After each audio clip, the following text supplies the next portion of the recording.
Saint Matthews Kapecha pamoja na wageni wetu ambaye wamefanya vyema kututembelea.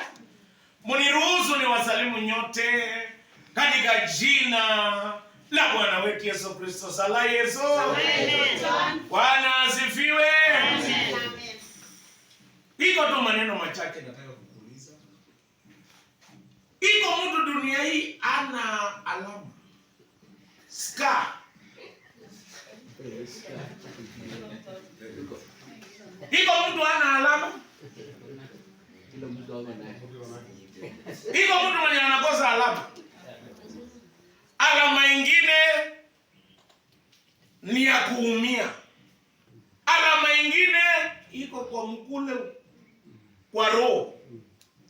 Alama ingine ni maneno yenye watu walikusemea. Nataka niwaambie kila mtu ako na alama yake.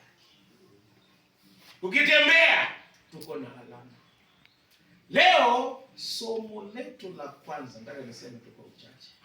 Ulitoa katika kitabu cha Ezekiel 20 mstari wa kwanza mpaka 8. Lafu tukaruka tukasoma 33 mpaka 40. Hii inaongea kuhusu mtumishi wa Mungu anaitwa Ezekiel. Kwa sababu watu kama mimi na Taita wajui kuita Ezekiel, nasema Ezekiel.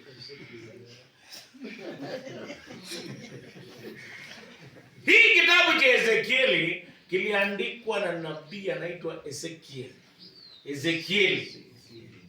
Yeye mwaka wa 605 BC. Hiyo mwaka Danieli akachukuliwa kutoka Yerusalemu akapelekwa Babeli. 597 Ezekiel akatolewa Yerusalemu akapelekwa Babeli. Nchi ya watu. Kufika huko kulikuwa na shida mingi. Na kulikuwa na manabii wa uongo. Wakaambia watu ya kwamba mutatoka Babeli hivi karibuni. Lakini Ezekiel alikuwa amehubiri ya kwamba watakaa miaka 70 na Yeremia. Kwa hivyo nataka niwaambie kila mtu yuko na kinonda yake. Hata kwa familia ambao unakaa. Unajua kuna mwingine anafikiri ataenda kwa familia nyingine afadhali. Lakini hata penye unaenda utagundua kila pahali iko na kinonda yake. Je, nitafanyaje na kinonda yake? Iko jamaa mwingine huko kwetu. Bibi yake alikuwa mwizi. Study, yani mpaka ananusa pesa. Basi anafikiri huyu bibi wake wa kwanza akwende. Wa kwanza alikuwa na diploma. Wa pili alikuwa na degree ya wizi. Kila mtu ako na kinonda yake. Na ukiwa na kinonda iko mambo 3 unatakana kufanya ambayo tunajifunza kutoka kwa Ezekieli. Jambo la kwanza, nikiwa na kinonda ambaye niko naye na ambaye kila mtu wako na yake. Inaweza kuwa ni nyumbani, inaweza kuwa ni kazini, inaweza kuwa ni afya yako ndio kinonda yako, inaweza kuwa hata watoto wako ndio kinonda kwako. Je, nitafanyaje na kinonda yangu? Kitu ambacho nitafanya, nitaangalia Mungu. Na hii kinonda ambaye niko naye, nitaangalia Mungu. Kitu cha kwanza, nikiangalia Mungu, nitaangalia nyuma. Kwa sababu ya neema yake. Ezekieli alipohubiria wana wa Israeli akaambia kwanza muangalie nyuma. Penye mumefika ni kwa neema ya Mwenyezi Mungu. Hata chenye uko naye ni kwa neema. Shamba ambaye uko naye ni kwa neema. Watoto ambao uko naye ni kwa neema. Hata kazi ya uchungaji ni kwa neema.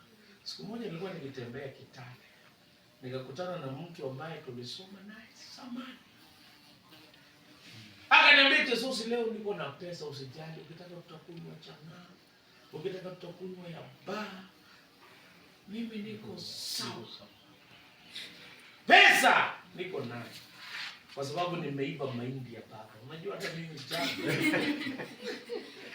Nataka niwaambie mwaka kesho ukipata mahindi chunga. Mwaka kesho utakuwa na upungufu wa mahindi. Kama huko kwetu tunavunanga Disemba, lakini sasa hivi hakuna mahindi. Tunaelekea kuisha. Yeye akaniambia ako na pesa. Nikamwambia uko sawa, isipokuwa kitu kimoja. Mimi ambaye nilikuwa nakunywa pombe, niliangalia nyuma kwa neema na Mungu akanisamehe dhambi zangu. Akanibadilisha na mimi siku hizi ni mchungaji. Akaniangalia kutokea mguu mpaka kichwa. Akaniambia, Jesus, wewe ni padri? Nikamwambia ndio. Akaniambia, kama wewe ni padri, hata kila mtu anaweza kuwa padri. Ukiwa na kinonda yako, angalia nyuma na ukumbuke neema ya Mwenyezi Mungu. Kila siku ukisumbuka, usisahau ni kwa neema. Ni Mungu ndiye alikuchagua, ni Mungu ndiye amekuinua, na ni Mungu ndiye amekuleta katika nyumba yake. Kumbuka ni kwa neema. Kazi yenye unafanya ni kwa neema. Watoto ambao uko naye ni kwa neema. Kila siku kinonda ikikusumbua na uchungu, usiangalie uchungu, usiangalie kinonda, angalia Mungu, angalia nyuma na kumbuka ni kwa neema. Hata ikiwa ugumu ni kwa neema. Kitu cha pili ni ya kwamba sisi tunabadilishwa na Mungu kwa neema kabisa. Kitu cha tatu, tutaenda mbinguni kwa neema. Amen. Wanasema mbinguni kutakuwa na miujiza tatu. Kitu cha kwanza, wenye ulidhania watakuweko, hawatakuweko. Kitu cha pili, wenye ulidhania hawatafika, watafika. Na kitu cha tatu, ukifika wewe kwa neema. Kwa neema, haleluya, kwa neema. Mimi naangalia nyuma na kumbuka ni kwa neema. Hata mimi kuhubiri kwa parokia hii ni kwa neema sana. Kwa sababu nilipigwa, damu ikatiririka, nikafukuzwa kwa shule, lakini kwa neema bado nahubiri St. Matthew's Church. Nataka usisahau ni kwa neema. Hata kusomesha watoto ni kwa neema. Ndio kwa sababu Jumapili tukikuja hapa kanisani tunashukuru Mungu. Jambo la pili, angalia sasa na usikie neno la Bwana. Unajua wakati mmekuja kutoka nyumbani, kila mtu anakuja ni mgonjwa. Wengine wanasumbuka, wengine wanaona vibaya, wengine wako chini, lakini ukisikia neno la Mungu, kitu cha kwanza utapona. Neno la Mungu ukisikia, wakati mwingi inakutana na mahitaji yako. Siku ya leo nataka hapa usikilize neno la Mungu. Bwana asifiwe. Na ukisikiliza neno la Mungu utapona. Nataka nini ulisikia ushuhuda ya kwamba ni rahisi watu kufanya kitu mzuri ama kitu mbaya. Kwa nini? Wakiita watu wajekapete kwa jiwe barabara watakubali. Lakini wakiwaambia mtu akipatikana mwenye ni mwizi, wanafanyanga harambee ya tai na mafuta tayari iko. Nani anatoanga? Wenyewe.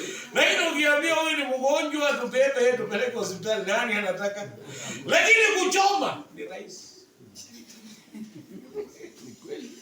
Na nakwambia hata aulizi mtu anatoa hata kiberiti, hata kwenye atoangi ule wa kuvuta sigara. Sema haya shika kiberiti wewe choma na watachoma. Kuna watu wanne kwa Biblia walishirikiana kufanya kitu kizuri. Kama watu wa Chepkapecha class 2 mlishirikiana kutolea Mungu shukrani. 4 people. Hebu angalia walipokuwa wakipeleka huyu mgonjwa akutane na neno la Mungu.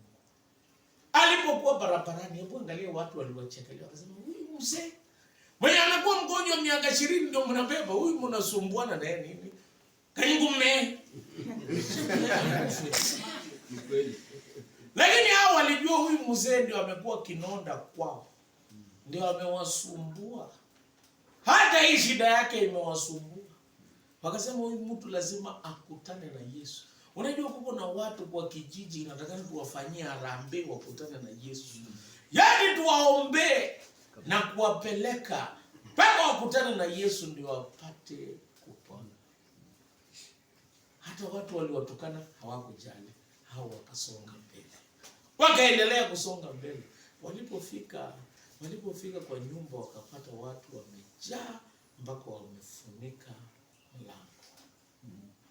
Kama ni wewe unaweza kuvunjika moyo, lakini wakasema hapana, hata kama watu wamejaa lazima huyu mtu akutane na Yesu. Wakapandisha yeye mabati. Hawakujali mwenye nyumba atasema nini, akasema apone kwanza, kesi baadaye. Wakatoboa mabati, wakateremsha yeye na kamba. Yesu ambaye ana neno, mtu akikutana na neno la Yesu Kristo sasa hawezi bakia vile alivyo. Yesu Kristo alipomwangalia akasema kitu cha kwanza, dhambi zako zimesamehewa. Yaani alipomwangalia kitu cha kwanza akasema dhambi zako zimesamehewa. Alafu ya pili akasema amuka, chukua mvirago yako na uende. Hata mpaka sasa neno la Mungu lilikuja linatutibu ugonjwa wa kiroho ambaye ni dhambi. Pili, inatibu mahitaji yetu yote ya kimwili. Hata leo neno la Mungu limekuja kutuponya hapa St. Matthews.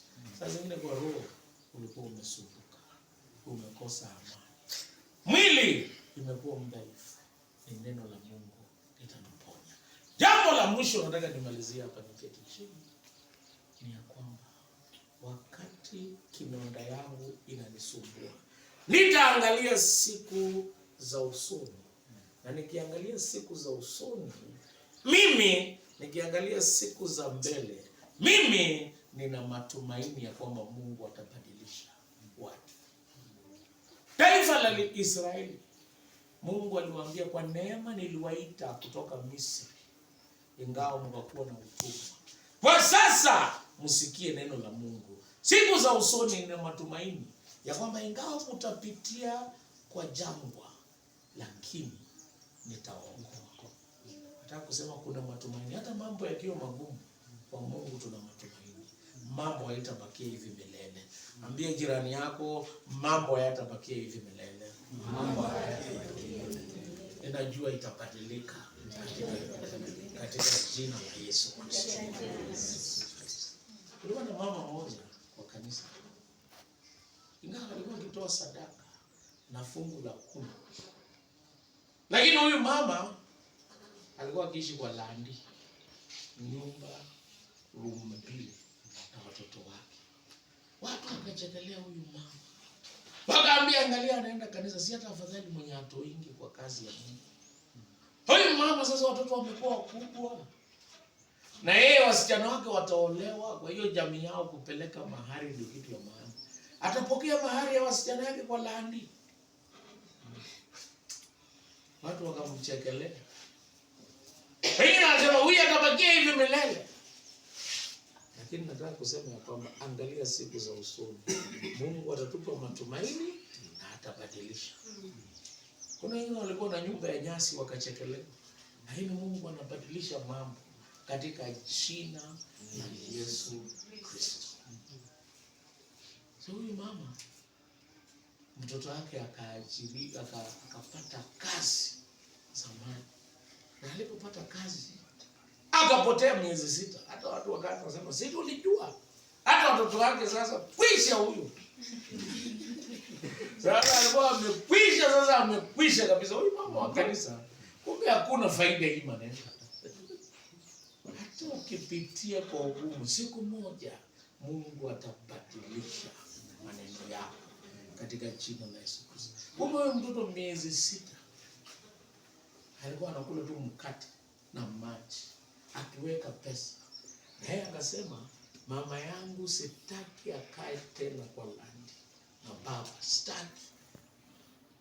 Pesa yake yote ya miezi 6 aliweka. Siku moja akapigia mama simu, akamwambia tafuta shamba kwa jirani. Mama akasema shamba ya nani? Akamwambia wewe tafuta. Akasikilizana na mwenye shamba. Mtoto akakuja na hizo pesa cash, wakalipa. Na huyu mama mtoto akaambia mama, nilikuwa nimekaa nikingojea kubadilisha mambo yako. Unaweza kuwa unapitia mambo magumu, lakini angalia siku za usoni. Mungu anakupa matumaini na anabadilisha mambo katika jina la Yesu Kristo. Bwana asifiwe. Huyo mama anahesabuliwa kati ya watu wenye wana shamba, mwenye alikuwa amedharauliwa. Mungu anabadilisha mambo. Nikimalizia nataka niwaambie kuko na taifa moja ya kipekee inaitwa Israeli. Israel ni taifa mwaka wa 586 ilikwisha. Haikuwa taifa tena, ikapotea miaka 2000. Hata watu wakasema Biblia sio kweli, taifa haiwezi kuja. Kuna mtu anaitwa Adolf Hitler. Yeye akaua Wayahudi milioni 6. 6 million Jews aliwaua. Wengine walikuwa wanaingia kwa bathroom ambayo ni gas. Waliuawa. Taifa lilikwisha. Lakini Mungu hata upitie kwa jangwa namna gani, wakati wa Mungu kukubariki ikifika, ni lazima atakubariki. 1948 Mungu akarudisha taifa la Israeli. Na hakuna taifa ingine ilipotea na ikarudi. Hakuna. Baada ya miaka 2000, ni kwa sababu katika kinonda yako tegemea Mungu. Hata Wayahudi walipouawa walitegemea Mungu. Mungu akawarejesha. Na anasema akiwarejesha, mtakuwa watu wangu na nitawabariki na kuongoza. Mungu wa amani awabariki wapendwa. Mungu wa amani aongoze. Wewe kinonda yako ni nani? Leo saa zingine kuna kinonda inakusumbua. Saa zingine ni maneno ambayo watu walisema. Saa zingine ni maneno ambayo umeona. Saa zingine umeanza kuvunjika moyo na kukosa matumaini.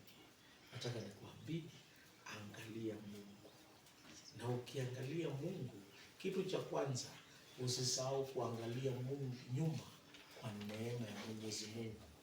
Kitu cha pili, kwa sasa sikiliza neno la Mungu sasa. Ikutie moyo, ikuponye na ikuguse kwa mahitaji yako.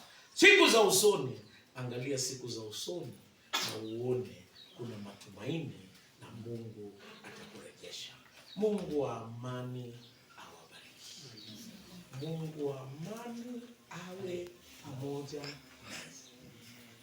Tuombe. Ukitaka kuomba pamoja nami, simama, tutakuweka mbele za Bwana. Jambo unahitaji Mungu akurejeshe, yeye atatenda hivyo. Kumbuka Isaya, kuna semedi yangu kwa Kitale tangu last week Sunday mpaka sasa bado uko kitanda na nangojea report kutoka Nairobi ndio pengine apewe hiyo MRI ya kesho. Okay. Anaitwa Isaya Rumaita. Baba mwenyezi na mwenye rehema, sisi tukiangalia nyuma tunakumbuka ni kwa neema yako. Tukiwa sasa tunasikiliza neno lako, tunapata nguvu na matumaini. Ukiangalia siku za usoni, tunajua utaturejesha. Hata tukipitia kwa changarao aina gani na jangwa. Kumbuka Isaya Rumaita, tenda kumguza na kumponya. Kumbuka watumishi wako ambao wamesikiliza neno lako. Nena pamoja na wao, na kwa kinonda zetu na alama ambazo tuko nazo, utusaidia ukituelekeza. Bariki wapendwa hawa, nena pamoja na wao, ukitusaidia na kutuongoza. Kwa jina la Mungu Baba, Mwana na Roho Mtakatifu. Amen.